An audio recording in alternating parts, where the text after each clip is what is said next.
आज उत्तर प्रदेश में पीएम तूफानी दौरा कर रहे हैं। इस दौरान मोदी उत्तर प्रदेश में कई योजनाओं की शुरुआत करेंगे, जबकि कई नई स्कीमों का ऐलान भी कर सकते हैं। पीएम अपने पार्लिमानी हलके वाराणसी पहुंचे, जहां उन्होंने काशी विश्वनाथ टेम्पल कॉरिडोर का संग बुनियाद रखा। वजीर आजम कानपुर, आगरा, गाजियाबाद, नोएडा का दौरा भी करेंगे। आगरा और कानपुर में वजीर आजम मेट्रो प्रोजेक्ट का संग बुनियाद रखेंगे। तो वहीं गाजियाबाद में हिंडन एयरपोर्ट का आज से मुसाफिरों के लिए शुरू हो जाएगा।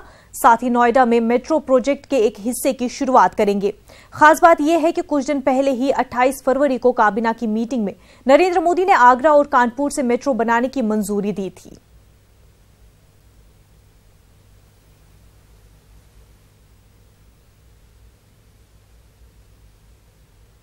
धाम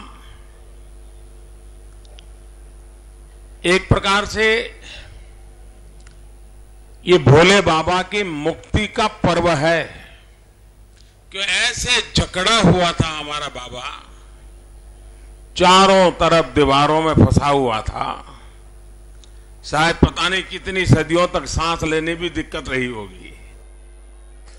अब पहली बार अगल बगल की कई इमारतों को एक्वायर किया गया।